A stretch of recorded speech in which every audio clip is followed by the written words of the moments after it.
ವೃಷಭ ರಾಶಿಯವರಿಗೆ ಈ ಶನಿ ಸಂಚಾರವು ತುಂಬಾ ಉತ್ತಮವಾಗಿರುತ್ತದೆ. ಯಶಸ್ಸಿನ ಮೇಲೆ ಬರುತ್ತದೆ, ನಿರುದ್ಯೋಗಿಗಳಿಗೆ ಉದ್ಯೋಗ ಸಿಗುತ್ತದೆ ಮತ್ತು ಹಣವು ಮುಕ್ತವಾಗಿ ಹರಿಯುತ್ತದೆ. ವಿಜಯ ದೇವತೆಯು ನಿಮ್ಮ ಮನೆ ಬಾಗಿಲಿಗೆ ಆದಿಯನ್ನು ತೆಗೆದುಕೊಳ್ಳುವ ಸಮಯ. ಈ ವಿಡಿಯೋವನ್ನು ಪೂರ್ಣವಾಗಿ ನೋಡಿ ಮತ್ತು ಆಗ ಮಾತ್ರ ನಿಮಗೆ ಸ್ಪಷ್ಟ ಅರ್ಥವಾಗುತ್ತದೆ. ನನ್ನ ಪ್ರೀತಿಯ ಸ್ನೇಹಿತರೆ, ನಾನು ನಿಮ್ಮ ಯುವರಾಜರೊಂದಿಗೆ ಮಾತನಾಡುತ್ತಿದ್ದೇನೆ. ನೀವೆಲ್ಲರೂ ಹೇಗಿದ್ದೀರಿ? ನೀವು ಚೆನ್ನಾಗಿದ್ದೀರಿ ಎಂದು ಭಾವಿಸುತ್ತೇನೆ.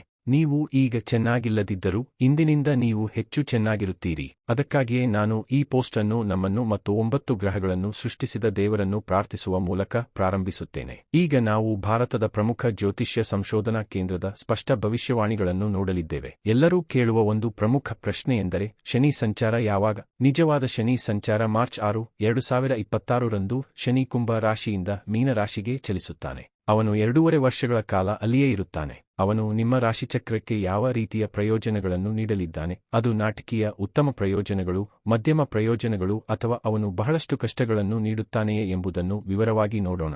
ನೀವು ಎಷ್ಟೇ ಸಂಚಾರಗಳು ಬಂದರೂ ನಮ್ಮ ಜೀವನ ಬದಲಾಗುವುದಿಲ್ಲ ಎಂದು ಭಾವಿಸಿದವರಿಗೆ ಜೀವ ನೀಡುವ ಮತ್ತು ವೃತ್ತಿಪರ ಶನಿಯ ಈ ಸಂಚಾರವು ನಿಮ್ಮ ಜೀವನವನ್ನು ಸಂಪೂರ್ಣವಾಗಿ ತಿರುಗಿಸುತ್ತದೆ.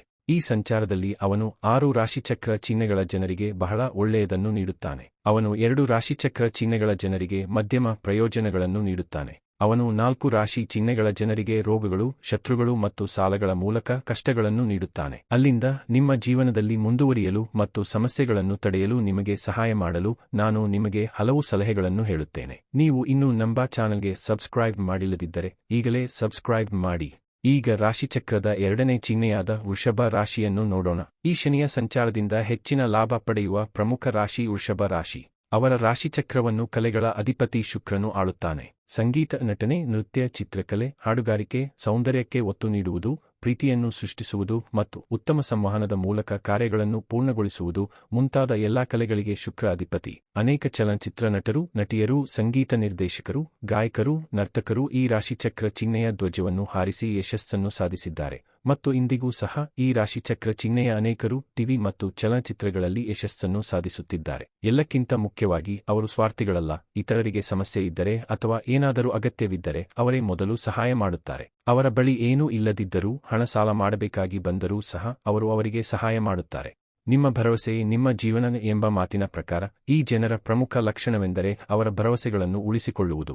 ನಿಮ್ಮ ಕಠಿಣ ಪರಿಶ್ರಮದಿಂದ ನೀವು ಇತರರನ್ನು ಉಳಿಸುವಿರಿ. ಯಾರಾದರೂ ನಿಮಗೆ ಭರವಸೆ ನೀಡಿ ಅದನ್ನು ಪೂರೈಸದಿದ್ದರೆ ನೀವು ಕೋಪಗೊಳ್ಳುತ್ತೀರಿ, ಏಕೆಂದರೆ ನೀವು ಸ್ವಾಭಿಮಾನದಿಂದ ತುಂಬಿದ್ದೀರಿ. ಯಾವುದೇ ಪರಿಸ್ಥಿತಿಯಲ್ಲಿಯೂ ಇತರ ಭಾವನೆಗಳನ್ನು ನೋಯಿಸದೆ ಮಾತನಾಡುವುದರಲ್ಲಿ ನೀವು ನಿಪುಣರು.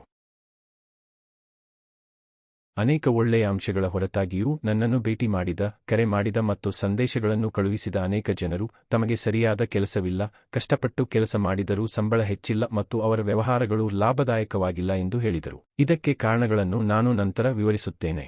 ಇದರಿಂದ ಹೊರಹೊಮ್ಮುವ ಸೂಕ್ಷ್ಮತೆಗಳನ್ನು ಸಹ ನಾನು ನಿಮಗೆ ಹೇಳುತ್ತೇನೆ. ನಮ್ಮ ಚಾನೆಲ್ಗೆ ಇನ್ನೂ ಸಬ್ಸ್ಕ್ರೈಬ್ ಮಾಡದವರು ಈಗಲೇ ಸಬ್ಸ್ಕ್ರೈಬ್ ಮಾಡಿ. ಇಲ್ಲಿಯವರೆಗೆ ನಿಮ್ಮ ವೃತ್ತಿ ಸ್ಥಾನದಲ್ಲಿದ್ದ ಶನಿ ಈಗ 11ನೇ ಮನೆಯಲ್ಲಿ ವೃಷಭ ರಾಶಿಯಿಂದ ಮೀನ ರಾಶಿಗೆ ಚಲಿಸುತ್ತಿದ್ದು, ಇದು ಒಡಹುಟ್ಟಿದವರು ಮತ್ತು ಲಾಭಗಳನ್ನು ಸೂಚಿಸುತ್ತದೆ. ಈ ವಿಡಿಯೋದಲ್ಲಿ ಶನಿದೇವನು ಆ ಸ್ಥಳಕ್ಕೆ ಬರುವುದರಿಂದ ನಿಮಗೆ ಏನು ಪ್ರಯೋಜನ, ಏನು ಸಿಗುತ್ತದೆ, ಏನು ಸಿಗುವುದಿಲ್ಲ ಮತ್ತು ನೀವು ಯಾವ ವಿಷಯಗಳನ್ನು ಮನಸ್ಸಿನಲ್ಲಿಟ್ಟುಕೊಳ್ಳಬೇಕು ಎಂಬುದನ್ನು ಸ್ಪಷ್ಟವಾಗಿ ವಿವರಿಸುತ್ತೇನೆ. ಈ ವಿಡಿಯೋದಲ್ಲಿ ಯಾವುದನ್ನೂ ಬಿಟ್ಟು ಬಿಡಬೇಡಿ. ಇಡೀ ವಿಷಯವನ್ನು ಗಮನಿಸಿ. ನಿರ್ದಿಷ್ಟವಾಗಿ ಹೇಳುವುದಾದರೆ, ನಿಮ್ಮ ಸಹೋದರ ಅಥವಾ ಸೋದರ ಮಾವನಂತಹ ಸಂಬಂಧಿಕರು ಅಥವಾ ಸ್ನೇಹಿತರಿಂದ ನೀವು ಬಹಳಷ್ಟು ಪ್ರಯೋಜನಗಳನ್ನು ಪಡೆಯುತ್ತೀರಿ. ನಿಮ್ಮ ವ್ಯವಹಾರವು ಉತ್ತಮ ಲಾಭವನ್ನು ಗಳಿಸುತ್ತದೆ. ನೀವು ಹೊಸ ಧೈರ್ಯ, ಶಕ್ತಿ ಮತ್ತು ಉತ್ಸಾಹವನ್ನು ಅನುಭವಿಸುವಿರಿ. ಪಾಯಿಂಟ್ ನಂಬರ್ 1: ಕೆಲಸ ಮತ್ತು ವ್ಯವಹಾರ. ನೀವು ದಿನಕ್ಕೆ 12 ಅಥವಾ 16 ಗಂಟೆಗಳ ಕಾಲ ಕಷ್ಟಪಟ್ಟು ಕೆಲಸ ಮಾಡಿದರೂ ಪಡೆಯಲು ಸಾಧ್ಯವಾಗದ ಅನೇಕ ವಸ್ತುಗಳನ್ನು ಈಗ ನೀವು ಸುಲಭವಾಗಿ ಪಡೆಯಬಹುದು.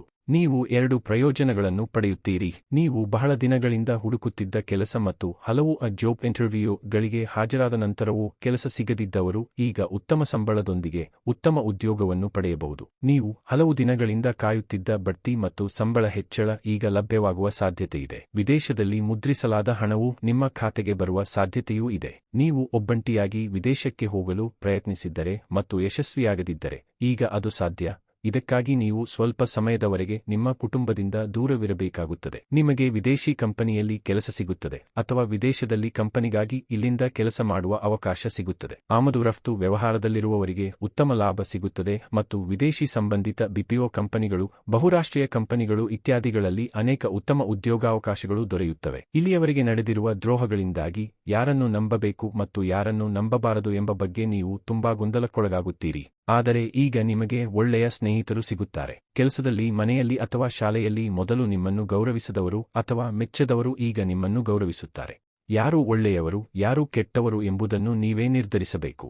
ದೇಶದ್ರೋಹಿಗಳನ್ನು ಓಡಿಸಿ ಸ್ವಂತ ಉದ್ಯಮ ಆರಂಭಿಸಲು ಬಯಸುವ ಗೃಹಿಣಿಯರು ಈಗಲೇ ಆರಂಭಿಸಬಹುದು. ಕನಿಷ್ಠ ಅಥವಾ ಯಾವುದೇ ಹೂಡಿಕೆಯಿಲ್ಲದೆ ನಿಮ್ಮ ಸ್ವಂತ ವ್ಯವಹಾರ ಯೋಜನೆಯನ್ನು ರಚಿಸಿ, ಏಕೆಂದರೆ ಈ 2026, 2027, 2028 ವರ್ಷಗಳು ನೀವು ಯಾರೆಂದು ಜಗತ್ತಿಗೆ ತೋರಿಸುವ ಸಮಯ. ಮೊದಲನೆಯದಾಗಿ, ನಿರುದ್ಯೋಗಿಗಳಿಗೆ ಉತ್ತಮ ಉದ್ಯೋಗಗಳು ಸಿಗುತ್ತವೆ. ಸರ್ಕಾರಿ ಉದ್ಯೋಗಗಳಿಗೆ ಸೇರಲು ಬಯಸುವವರಿಗೆ ವಿಪುಲ ಅವಕಾಶಗಳಿವೆ. ರೈಲ್ವೆ, ಬ್ಯಾಂಕ್ಗಳು, ಪೊಲೀಸ್, ಬೋಧನೆ ಮುಂತಾದ ಕ್ಷೇತ್ರಗಳಲ್ಲಿ ಸಾಕಷ್ಟು ಹುದ್ದೆಗಳು ಖಾಲಿ ಇವೆ. ಪ್ರಯತ್ನಿಸಿ, ಸಿದ್ಧರಾಗಿ, ಚೆನ್ನಾಗಿ ಯೋಜನೆ ಮಾಡಿ, ಪರೀಕ್ಷೆ ಬರೆಯಿರಿ, ನಿಮ್ಮ ಸರ್ಕಾರದಿಂದ ಅಪಾಯಿಂಟ್ಮೆಂಟ್ ಆರ್ಡರ್ ಪಡೆಯಿರಿ, ನೀವು ಬಯಸುವ ಕೆಲಸವನ್ನು ಪಡೆಯಿರಿ ಮತ್ತು ಯಶಸ್ಸನ್ನು ಸಾಧಿಸಿ.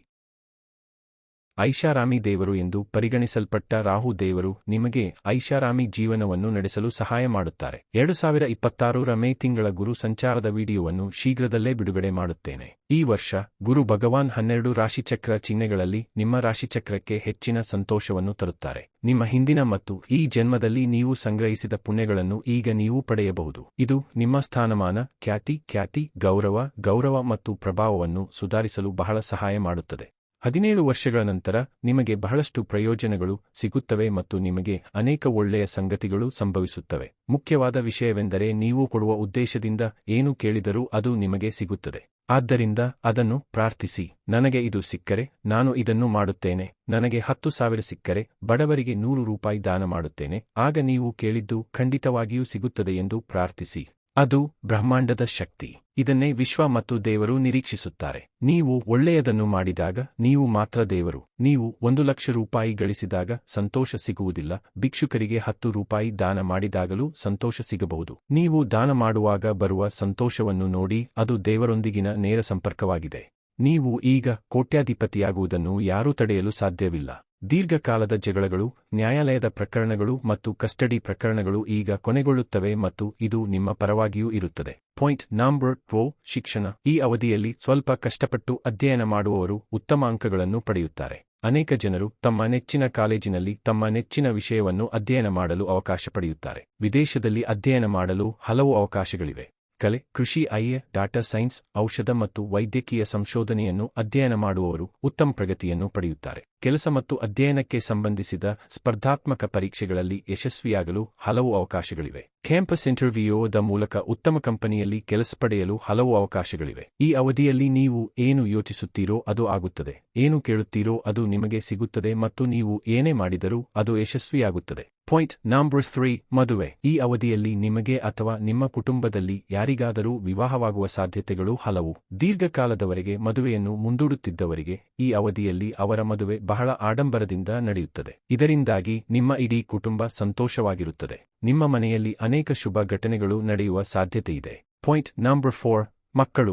ಬಹಳ ದಿನಗಳಿಂದ ಮದುವೆಯಾಗಿ ಮಕ್ಕಳಾಗದವರಿಗೆ ಮತ್ತು ದೀರ್ಘಕಾಲದಿಂದ ಚಿಕಿತ್ಸೆ ಪಡೆಯುತ್ತಿದ್ದರೂ ಯಾವುದೇ ಪ್ರಯೋಜನ ಸಿಗದವರಿಗೆ ಈ ಅವಧಿಯಲ್ಲಿ ಪಿತೃದೇವತೆಯ ಅನುಗ್ರಹ ಮತ್ತು ಪೂರ್ವಜರ ಆಶೀರ್ವಾದ ಹೆಚ್ಚಾಗುತ್ತದೆ. ಇದು ಮಕ್ಕಳನ್ನು ಪಡೆಯುವ ಸಾಧ್ಯತೆಯನ್ನು ಹೆಚ್ಚಿಸುತ್ತದೆ. ನಿಮ್ಮ ಕುಲದೇವತೆಯನ್ನು ಪೂಜಿಸುವುದರಿಂದ ನಿಮಗೆ ಹಾಗೆ ಮಾಡುವ ಶಕ್ತಿ ಸಿಗುತ್ತದೆ. ನಿಮ್ಮ ಮೇಲೆ ನಂಬಿಕೆ ಇಡಿ, ಸಂತೋಷವಾಗಿರಿ. ನಿಮ್ಮ ಕುಲದೇವರ ದೇವಸ್ಥಾನಕ್ಕೆ ಹೋಗಿ ಪೊಂಗಲ್ ಆಚರಿಸಿ ಮತ್ತು ಪ್ರಾರ್ಥನೆ ಸಲ್ಲಿಸಿ. 1 ವಾರದೊಳಗೆ ಸ್ತ್ರೀರೋಗತಜ್ಞರನ್ನು ಸಂಪರ್ಕಿಸಿ.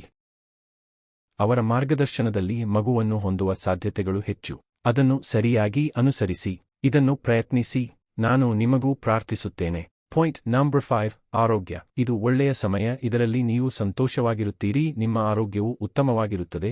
ನಿಮ್ಮ ಶತ್ರುಗಳನ್ನು ಧೈರ್ಯದಿಂದ ಎದುರಿಸುತ್ತೀರಿ. ನಿಮ್ಮ ಸಾಲಗಳನ್ನು ಮರುಪಾವತಿಸುತ್ತೀರಿ. ನೀವು ನೆಮ್ಮದಿಯ ನಿಟ್ಟುಸಿರು ಬಿಡುತ್ತೀರಿ. ಇಲ್ಲಿಯವರೆಗೆ ಇದ್ದ ಎಲ್ಲ ಅಡೆತಡೆಗಳು, ಸಾಲಗಳು, ಆರೋಗ್ಯ ಮತ್ತು ಶತ್ರುಗಳು ದೂರವಾಗುತ್ತವೆ. ಪಾಯಿಂಟ್ ನಂಬರ್ 6, ಕುಟುಂಬ. ಈ ಅವಧಿಯಲ್ಲಿ ನಿಮ್ಮ ಮಕ್ಕಳು ಎಲ್ಲಾ ಕ್ಷೇತ್ರಗಳಲ್ಲಿ ಪ್ರಗತಿ ಸಾಧಿಸುವ ಸಾಮರ್ಥ್ಯವನ್ನು ಪಡೆಯುತ್ತಾರೆ. ರಾಹು, ಕೇತು, ಗುರು, ಶನಿ ಇವರೆಲ್ಲರೂ ನಿಮಗೆ ಒಳ್ಳೆಯದನ್ನು ಮಾಡುತ್ತಾರೆ. ಈಗ ನಿಮ್ಮ ಕನಸು ನನಸಾಗುತ್ತದೆ. ನಿಮ್ಮಲ್ಲಿ ಕೆಲವರು ಹೊಸ ಮನೆ ಖರೀದಿಸುತ್ತೀರಿ, ಮನೆ ನಿರ್ಮಿಸುತ್ತೀರಿ ಅಥವಾ ಈಗಾಗಲೇ ಪ್ರಾರಂಭಿಸಲಾಗಿರುವ ಆದರೆ ಅಪೂರ್ಣವಾಗಿ ಉಳಿದಿರುವ ಮನೆಯನ್ನು ನವೀಕರಿಸುತ್ತೀರಿ. ನಿಮ್ಮ ಆದಾಯವು ಹಲವು ಪಟ್ಟು ಹೆಚ್ಚಾಗುತ್ತದೆ. ಇದು ಮನೆ, ಭೂಮಿ, ಕಾರು, ವಾಹನ, ಚಿನ್ನಾಭರಣಗಳು, ಬಟ್ಟೆ ಮತ್ತು ಆಭರಣಗಳನ್ನು ಸಂಗ್ರಹಿಸುವ ಶಕ್ತಿಯನ್ನು ಹೆಚ್ಚಿಸುತ್ತದೆ. ಆದ್ದರಿಂದ ನಿಮ್ಮ ದೀರ್ಘಕಾಲದ ಸಾಲವು ಕ್ರಮೇಣ ಕಡಿಮೆಯಾಗುತ್ತದೆ. ಸಾಲವನ್ನು ಮರುಪಾವತಿಸುವುದು ನಿಮ್ಮ ಜವಾಬ್ದಾರಿ. ಇದು ನೀವು ದೀರ್ಘಕಾಲದವರೆಗೆ ಮರುಪಾವತಿಸದ ಸಾಲವನ್ನು ಮರಳಿ ಪಡೆಯಲು ಸಹಾಯ ಮಾಡುತ್ತದೆ. ನಿಮ್ಮ ಹಣಕಾಸು ಮತ್ತು ನಗದು ಹರಿವಿಗೆ ಸಂಬಂಧಿಸಿದ ವಿಷಯಗಳಲ್ಲಿ ಪ್ರಗತಿ ಸಾಧಿಸಲು ಶನಿ ದೇವರು ನಿಮಗೆ ಸಹಾಯ ಮಾಡುತ್ತಾರೆ,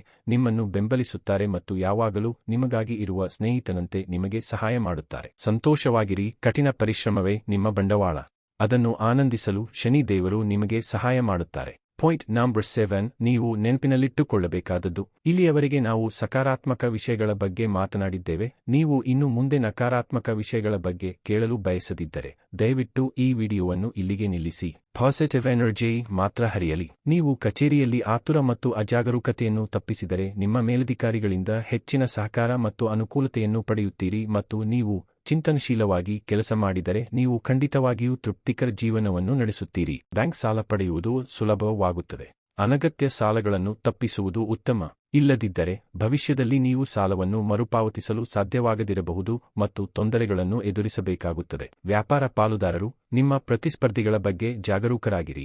ದಯವಿಟ್ಟು ಯಾರಿಗೂ ಯಾವುದೇ ರಹಸ್ಯಗಳನ್ನು ಹೇಳಬೇಡಿ. ನೀವು ಯಾರಿಗಾದರೂ ಒಂದು ಪ್ರಮುಖ ಜವಾಬ್ದಾರಿಯನ್ನು ನೀಡಿದರೆ ಅದು ಸಮಯಕ್ಕೆ ಸರಿಯಾಗಿ ಪೂರ್ಣಗೊಳ್ಳುತ್ತದೆಯೇ ಮತ್ತು ಯಾವುದೇ ತಪ್ಪುಗಳು ಸಂಭವಿಸಿವೆಯೇ ಎಂಬುದನ್ನು ಎಚ್ಚರಿಕೆಯಿಂದ ಮೇಲ್ವಿಚಾರಣೆ ಮಾಡುವುದು ಬಹಳ ಮುಖ್ಯ. ಇಲ್ಲದಿದ್ದರೆ ಅವರು ಖಂಡಿತವಾಗಿಯೂ ನಿಮ್ಮ ಬೆನ್ನಿಗೆ ಚೂರಿ ಹಾಕುತ್ತಾರೆ. ಹಾನಿಕಾರಕ ಆಹಾರ ಪದ್ಧತಿ ಮತ್ತು ವ್ಯಸನಗಳಿಂದ ದೂರವಿರಿ. ಇಲ್ಲದಿದ್ದರೆ ಆರೋಗ್ಯ ಸಮಸ್ಯೆಗಳಿಂದಾಗಿ ನೀವು ವೈದ್ಯಕೀಯ ವೆಚ್ಚಗಳನ್ನು ಭರಿಸಬೇಕಾಗಬಹುದು. ದಿನಕ್ಕೆ 30 ನಿಮಿಷಗಳ ಕಾಲ ನಡೆಯುವುದು, ಜಾಗಿಂಗ್ ಮಾಡುವುದು, ನಗುವುದು, ವ್ಯಾಯಾಮ ಮಾಡುವುದರಿಂದ ನಿಮಗೆ ಉತ್ತಮ ದೈಹಿಕ ಆರೋಗ್ಯ ಸಿಗುತ್ತದೆ. ನಿಮ್ಮ ಕೋಪವನ್ನು ನಿಯಂತ್ರಿಸಿ. ನಿಮ್ಮ ಬೈಕ್, ಕಾರು ಮತ್ತು ಪ್ರಯಾಣದಲ್ಲಿ ಸುರಕ್ಷಿತವಾಗಿರಿ. ರಾತ್ರಿ ಪ್ರಯಾಣವನ್ನು ಸಾಧ್ಯವಾದಷ್ಟು ತಪ್ಪಿಸಿ. ಹಣದ ವಹಿವಾಟು ನಡೆಸುವಾಗ ಜಾಗರೂಕರಾಗಿರುವುದು ಮುಖ್ಯ. ಯಾರಿಗೂ ಜಾಮೀನು ಬಾಂಡ್ಗೆ ಸಹಿ ಹಾಕಬೇಡಿ. ನಿಮ್ಮ ಬೆಲೆಬಾಳುವ ವಸ್ತುಗಳು, ಕಾರು ಅಥವಾ ಬೈಕು ಕಳ್ಳತನವಾಗದಂತೆ ಎಚ್ಚರವಹಿಸಿ. 60 ವರ್ಷಕ್ಕಿಂತ ಮೇಲ್ಪಟ್ಟ ಪೋಷಕರು ತಮ್ಮ ಆರೋಗ್ಯದ ಬಗ್ಗೆ ಗಮನ ಹರಿಸಬೇಕು. ಭಯಪಡುವಂಥದ್ದೇನೂ ಇಲ್ಲ, ಆದರೆ ಅವರಿಗೆ ಸಮಯಕ್ಕೆ ಸರಿಯಾಗಿ ಅಗತ್ಯವಾದ ವೈದ್ಯಕೀಯ ಆರೈಕೆಯನ್ನು ಒದಗಿಸುವ ಮೂಲಕ ನೀವು ದೊಡ್ಡ ಖರ್ಚುಗಳನ್ನು ನಿಯಂತ್ರಣದಲ್ಲಿಟ್ಟುಕೊಳ್ಳಬಹುದು. ಯಾವುದೇ ಔಷಧಿ, ಮಾತ್ರೆ ಅಥವಾ ವೈದ್ಯಕೀಯ ಸಹಾಯವನ್ನು ತೆಗೆದುಕೊಳ್ಳುವಲ್ಲಿ ಎಂದಿಗೂ ವಿಳಂಬ ಮಾಡಬೇಡಿ. ಅವರೊಂದಿಗೆ ಸಮಯ ಕಳೆಯಿರಿ. ಈ ವಿಡಿಯೋ ನಿಮಗೆ ಇಷ್ಟವಾದರೆ ಲೈಕ್ ಮಾಡಿ. ತುಂಬಾ ಇಷ್ಟವಾದರೆ ನಿಮ್ಮ ಸ್ನೇಹಿತರು ಮತ್ತು ಸಂಬಂಧಿಕರೊಂದಿಗೆ ಶೇರ್ ಮಾಡಿ. ನಮ್ಮದು ಕೇವಲ ಜ್ಯೋತಿಷ್ಯ ಕೇಂದ್ರವಲ್ಲ, ನಾವು ದೇಶದ ಜನರ ಅನುಕೂಲಕ್ಕಾಗಿ ವಿಜ್ಞಾನ, ದೇವರು ಮತ್ತು ಜ್ಯೋತಿಷ್ಯವನ್ನು ಒಟ್ಟುಗೂಡಿಸಿ ಸಾಕಷ್ಟು ಸಂಶೋಧನೆಗಳನ್ನು ಮಾಡುತ್ತಿದ್ದೇವೆ. ಇದನ್ನೆಲ್ಲ ಪಡೆಯಲು ಚಾನೆಲ್ ಅನ್ನು ಸಬ್ಸ್ಕ್ರೈಬ್ ಮಾಡಿ. ಅಷ್ಟೇ, ನಿಮ್ಮ ರಾಶಿಚಕ್ರ ಚಿಹ್ನೆಗೆ ಎಲ್ಲವೂ ಚೆನ್ನಾಗಿ ನಡೆಯುತ್ತದೆ. ಮಾನಸಿಕ ಸಮೃದ್ಧಿ, ದೈಹಿಕ ಆರೋಗ್ಯ ಮತ್ತು ಆರ್ಥಿಕ ಪ್ರಗತಿ ಸೇರಿದಂತೆ ನೀವು ಕೇಳಿದ ಎಲ್ಲವನ್ನೂ ದೇವರು ನಿಮಗೆ ನೀಡಲಿ ಎಂದು ಪ್ರಾರ್ಥಿಸುತ್ತಾ ಈ ಪೋಸ್ಟ್ ಅನ್ನು ಕೊನೆಗೊಳಿಸುತ್ತೇನೆ. ಧನ್ಯವಾದಗಳು. ನಮಸ್ಕಾರ. ಸಮೃದ್ಧವಾಗಿ ಬದುಕು.